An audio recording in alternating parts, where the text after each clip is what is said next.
Damit raw to ni Chiang Kai-shek. Ang liit lang niya. I mean, ang payat niya. Kita naman sa photo eh. So, ito na yan. Yung dinaanan natin kanina, palabas ng MRT, papuntang Taipei 101. Diba galing tayo sa escalator na yan? Yan yung umbrellas and yung lockers. Dito rin tayo, pabalik. Ayan, sabi dyan, para City Hall Road. Yan yung number 5 exit. Papunta tayong platforms. Nakalagay naman platforms. Tapos nakalagay doon yung oras ng mga train.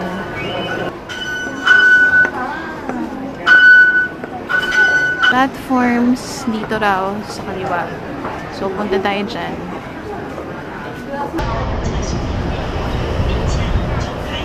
Dito na lang tayo tumayo sa gilid.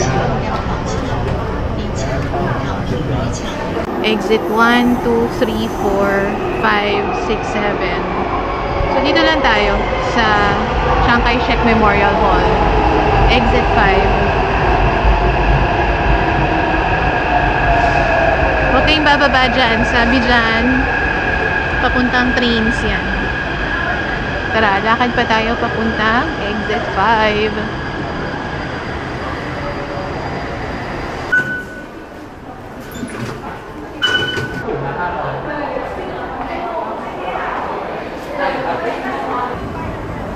Here we are! Grabe ang araw. So, kahit maaraw, mahangin. Like the other day. Oh, so nice! Nagpipicture.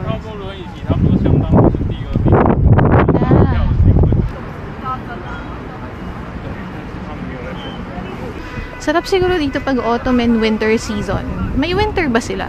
Wala no, hindi naman nagsusnow sa Taiwan eh. Ganda. Look at that. Very nice. Ayan o, yung mga tao nakaupo. Tapos kumakain sila. Ganda naman. Picturean natin from here.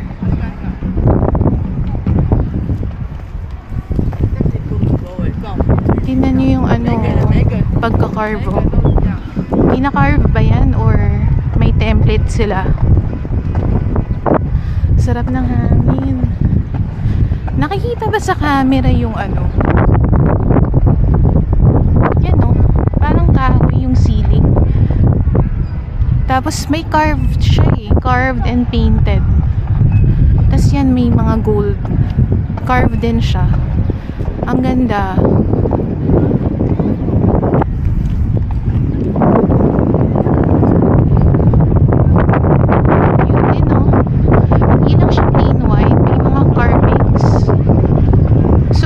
Did they do that? Parang tinayo, tas tsaka kinarve? Or kinarve habang nasa ground, tas tinayo? Hindi ko alam. Let me know if you know.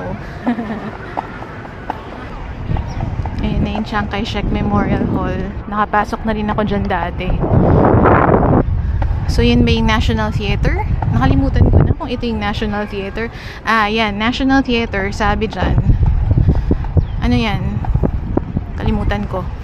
Guys, yung iba may dala pang ilaw. Talagang photography session.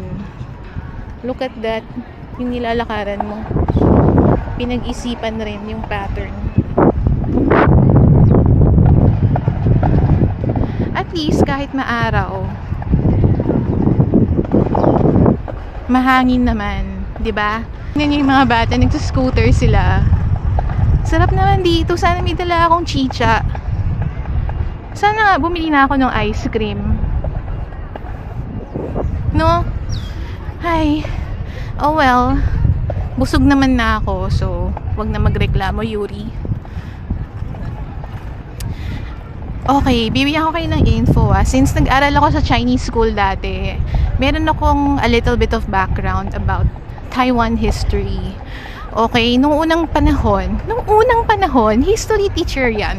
Ay, by the way guys, hindi ako expert ito lang yung mga naaalala ko.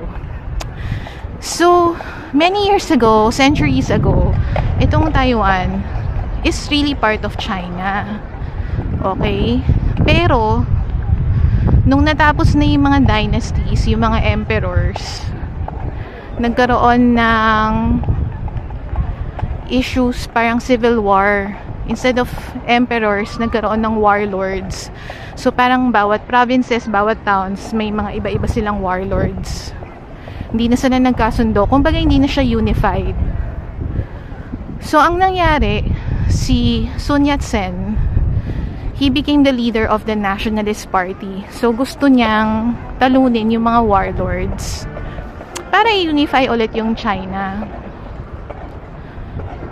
Tapos, ang kalaban niya, si Mao Zedong, yung Red Army, if you guys have heard of it. Siya naman, communist Chinese naman siya. So, nagkaroon ng issues between the nationalists and then the communists. Tapos niyan, nung nag-aaway-aaway sila, this was already in the 1900s or maybe 1890s bago mag 1900s. Yung Japanese, inattack nila yung part ng China, probably in the East Chinese location. So natalo yung China. So ang ginawa nila, ibinayad nila yung country na to sa Japan. Sabi nila, sige talo kami, pero parang hindi na tayo mag-away. Sa'yo na lang yung Taiwan. So, dun sa mga hindi nakakaalam, the Japanese stayed here for 50 years yata. Until 1940s until World War II. Nung natalo na yung Japanese. Anyway, so nung na-occupy na ng Japanese itong Taiwan, nag-away pa rin si Communist China at saka Nationalist Chinese, Sun Yat-sen versus Mao Zedong. And then natalo si Sun Yat-sen. Ay sorry, hindi. Namatay si Sun Yat-sen. Tas ang pumalit sa kanya, yung general niya, si Chiang Kai-shek. Okay, so Chiang Kai-shek was a general. Siya yung pumalit kay Sun Yat-sen. So bakit sikat na sikat si Chiang Kai-shek dito sa sa Taiwan? Okay, so nung natalo si Chiang Kai-shek, which is yung Nationalist Party ng mga communist, ang ginawa nila guys, nag-exodus sila. 2 to 3 million people from China, they moved to Taiwan. So tumakbo sila sa Taiwan. Tapos dito na sila nagstay. So, after so many years, what does it mean? Okay, so, nung lumipat si Chiang Kai-shek dito sa Taiwan, he created his own government. In fact, sa mga hindi nakakaalam, Chiang Kai-shek was an autocrat. He's a tyrant, no? Kumbaga sa atin, meron tayong Marcos na nag-martial law for 20 years. Tama ba? 20 years. Dito naman sa Taiwan, they have a Chiang Kai-shek na tyrant and ng martial law for 50 years. Sana totoo yung mga numbers na binabanggit ko. Pero definitely guys, sobrang haba. And that's why sa mga nagsasabi na mababait yung mga Taiwanese, feeling ko, it's because of their history na they were under martial law for so long. Parang 1980s lang yata natapos yung yung martial law nila. Tapos so since 1940s na tumakbo dito sila Chiang Kai-shek, 1980s na buwag. Tapos di ba nag-visit ako dito 1990s.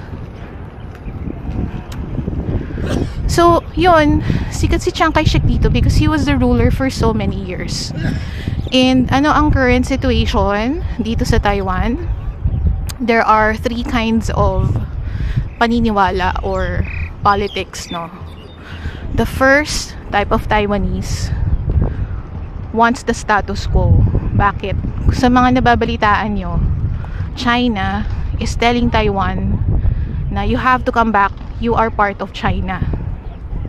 Diba si Xi Jinping, wina-warningan niya yung mga Taiwanese. So yung ibang Taiwanese, they believe na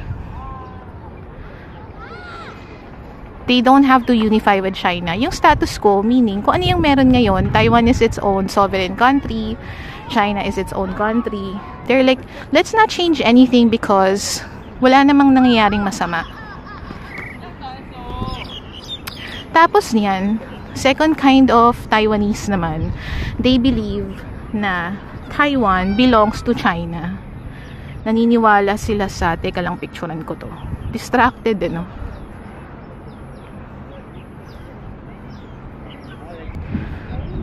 Third kind of Taiwanese naman, sila yung mga Democrats, no? They believe that Taiwan is not China. And ang paniniwala ng ibang Taiwanese is that itong Taiwan, since dito tumakbo sila Chiang Kai-shek, this is the real China.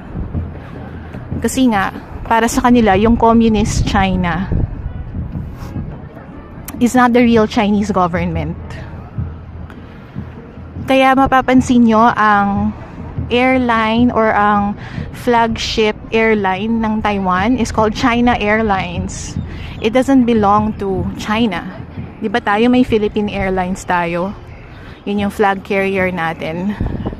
Dito Taiwan. Dito China Airlines. Ang sad dyan, Taiwan is recognized as a sovereign country by less than 20 countries. Okay, pag pupunta ka ng United Nations, para sa kanila, Taiwan belongs to China. So medyo medyo masaklap ang status ng Taiwan ngayon.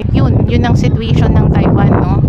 Nanganganib because China is warning them, if you don't unify with us, we will take you down. Tama? That's why dito, sobrang strict nila sa military training nila dito. Ang liit ng country ng Taiwan, pero grabe sila sa military training. Alam nyo ba, sa communist China, hindi pa sila open sa mga gay marriages. Hindi katulad dito sa Taiwan, legal magpakasal ang LGBTQ. Diba? So yun lang, ayoko na magsatsat, pasensya na kayo. Ang dami ko nang sinabi. May natutunan ba kayo? Again, I'm not a historian. Mahilig lang ako sa history because medyo nerd ako.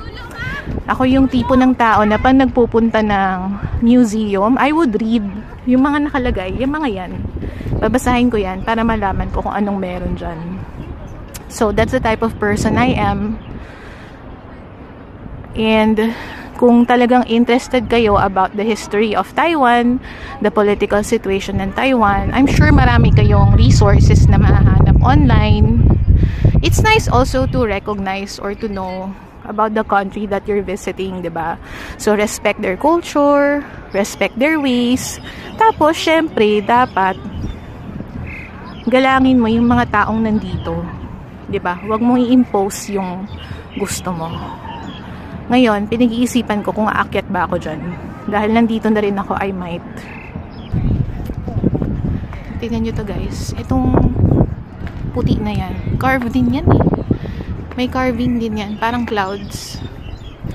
Ano kayang symbolism yan, no? Ano kayang ibig sabihin yan?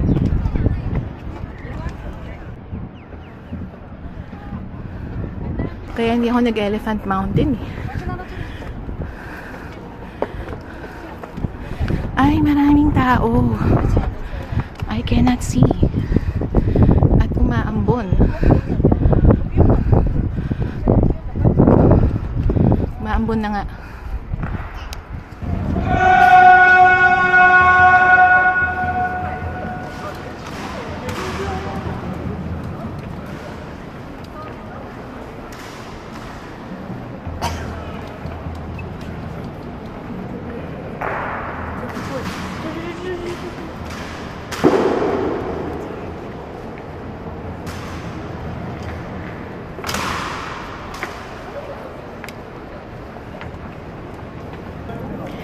Mga daming tao. Hindi ko na pinilit. Hindi ko rin abot. Ang problema, umaambon. Ayan na mga mi, tapos na ang changing of the guards. So, pwede tayong lumapit kay Chiang Kai-shek. Itutuloy ko pala yung kwento ko. Sana naririnig nyo ako. Maambon pa kasi, so hindi rin ako makalabas. Alam nyo ba na dahil democratic country na si Taiwan, maraming mga statue si Chiang Kai-shek na sinisira nila or meron silang isang park, doon nila tinatapon or dinidisplay lahat ng mga Chiang Kai-shek statues or bust. Bakit kamo? Kasi nga, the Democrats, of course, doesn't like that Chiang Kai-shek did a military or, you know, was an autocrat. They didn't like na under martial law sila for 40 or 50 years. Pasensya na guys, hindi ko na talaga matandaan yung exact numbers. Pero matagal talaga, as in sobrang tagal. Ayan yung ceiling. Ganda, no? Ayan, makakalapit na tayo sa kanya. Hindi naman kumukulog or kumikidlat. Para siyang malakas na rain shower. Para kang nagsha-shower, actually. Daming pumupunta dito eh. May 4th and 3rd floor kasi. But I don't really know what that is. Museum nga. Ito yung mga souvenir dito. Ang cute. Look. Magnets yata yan. Tumbler. Washi tape. Sa 4th floor pala tayo. Ayan o, yung statue is 4th floor. And then, you can go down. Ayan, nasa 1st floor tayo. Di ko alam kung pwede mag-picture dito, pero wala naman nagsabing bawal. Or wala ako nakikitang note na no photography. Exhibition hall. May post office doon. Actually, may information and audio guide eh. Pwedeng puntahan yan eh. Audio guide. Okay. So, ganyan siya. Isusuot mo siya. Para siyang necklace. Ayan. May mga number dyan na pipindutin mo. Tapos pipindutin itong play. Yung green. Tapos ito yung number ng mga pipiliin mo. Look at the ceiling. Ang ganda. Tapos tingnan mo to. Ano ba to? Magpapasok ka ng coin? Magpasok mo ng coin, lalabas ganyan? Para saan ba yan? Saan nilalagay yung mga yan? Kwento nyo nga sa akin, hindi ko alam. Ayan o, insert coin, insert token, select pattern, manufacture complete. Ano kaya yun? Dito sa tabi ng post office, yun yung food court or canteen. Nagbebenta sila ng mga pagkain at souvenir. Guys, ang bango.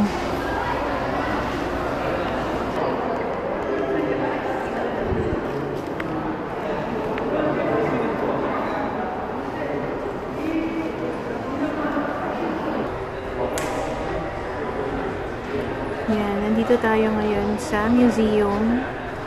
And kakapakinggan ko lang yung number 24 ng audio guide. And it was talking about martial law and the formation of the Constitution noong 1946 to 1948. 1948 pala naging president si Chiang Kai-shek. Ganda rito guys. If you really wanna know the history, yung mas accurate sa story time ko, you can come here and get the audio guide. Yung iba nakikita ko may mga, ayun, may mga tour groups sila. Pero kung solo traveler ka like me, just get the audio guide. Tapos bawat exhibit yan mga yan, may mga nakalagay naman eh, kung tungkol saan yan. May iba dyan, damit ni Chiang Kai-shek, yung mga style niya, sasakyan niya. Yan. Pero uupo muna ako. Pinapakinggan ko number 24. Ay, 25 pala to. About the Feb 28 incident.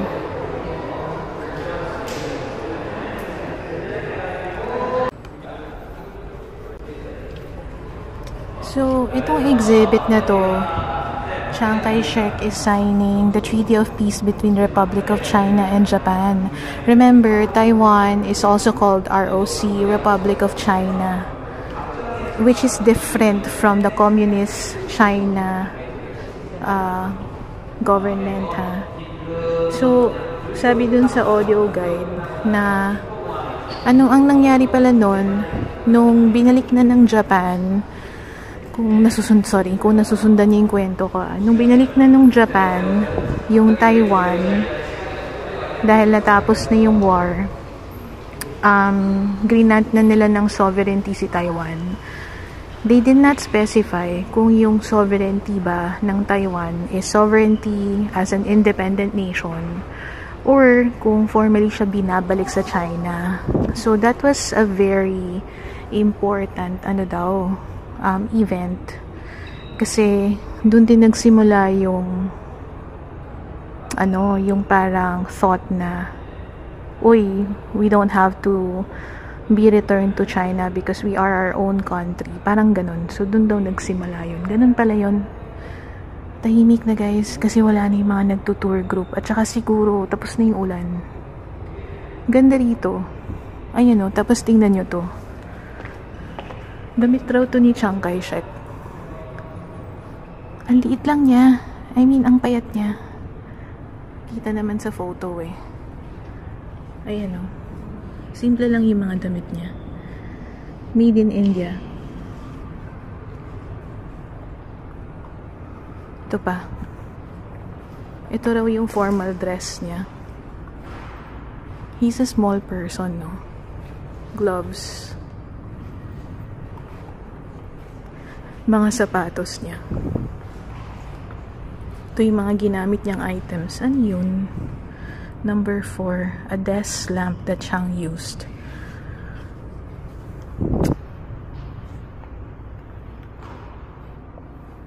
Ito naman, mga magazine where he was featured. Ito siya, oh. Meron pa nga yung wedding suit niya kanina nandun sa labas. Mga jewelry awarded to Chiang. Mga medals. Yung mga medals nila talagang bawat intricate. Mga limousine niya for 7 people daw yan. Ito recreated office ni Chiang. This was recreated in 2014, 2015. Yan yung itsura ng office niya.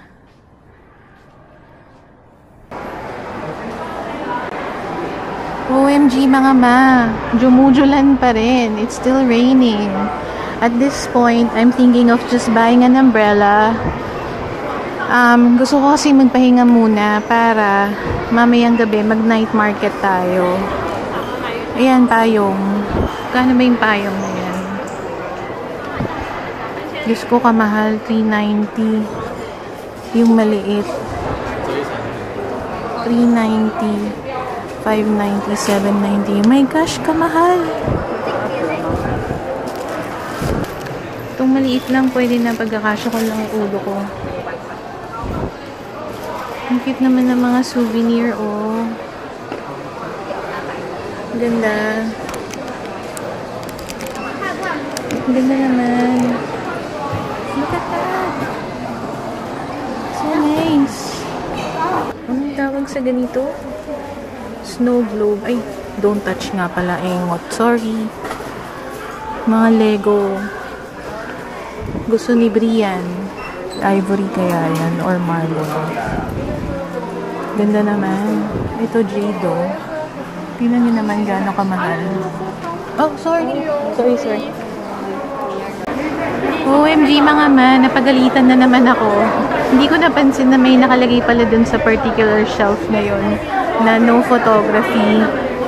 Ito ang problema ko. Mas lumakas yung ulan. I don't even know if this is the proper exit. Parang hindi eh. Hindi yata MRT yan eh. Pwedeng easy car dyan. So, bumili ako ng payong at saka ng drink. Yung payong 190 NTD. It's the cheapest that they have here. So, just in case you also get stuck here, ganun na lang ang gawin nyo. So, anyway, e-exit na ako. Umaambon-ambon pa rin, pero hindi na malakas yung ulan. Dito tayo sa gilid ng Chiang Kai-shek Memorial lumabas. Ayan yung gilid. Yun yung Memorial Hall. So, I could go back that way to go to the Chiang Kai-shek Memorial na MRT, or go this way to find the Tongmen MRT. I'll check Google kung meron namang bus straight to Taipei Main Station na dito kung saan ako nakatayo ngayon. Baka naman, 'di ba? Ayun na yung CKS Memorial Hall. Nasa bus stop ako ngayon. Naantay ko yung Sydney bus. Ito na ba? Wala nakalagay.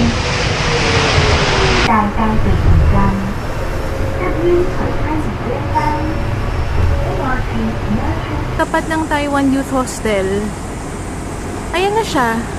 Yan na yung Family Mart. Yun na yung pharmacy na binilan ko ng Alaksan. O, diba? Tatawid na lang ako. Yan yung police station. Siyempre, bawal ang jaywalking. Hindi ako pwedeng tumawid ng diretso pa ganyan. Magpe-pedestrian na lang ako. Ayan, nakatawid na ako. Now that I realized it, dapat yata hindi na ako nag-MRT kanina, no? Baka may diretsong bus from tapat ng Taipei Youth Hostel papuntang Taipei 101 at saka Chiang Kai-shek Memorial. Kasi saktong-sakto may bus stop sa tapat ng Taiwan Youth Hostel eh. Anyway, nag-enjoy ako, magpapahinga muna ako dahil 4 na oras na rin yung lakad-lakad natin. Anong temple to? Wow, tingnan nyo sa taas. Tapos same lang. So doon sa kabila naman, instead of love, may nakalagay I heart you.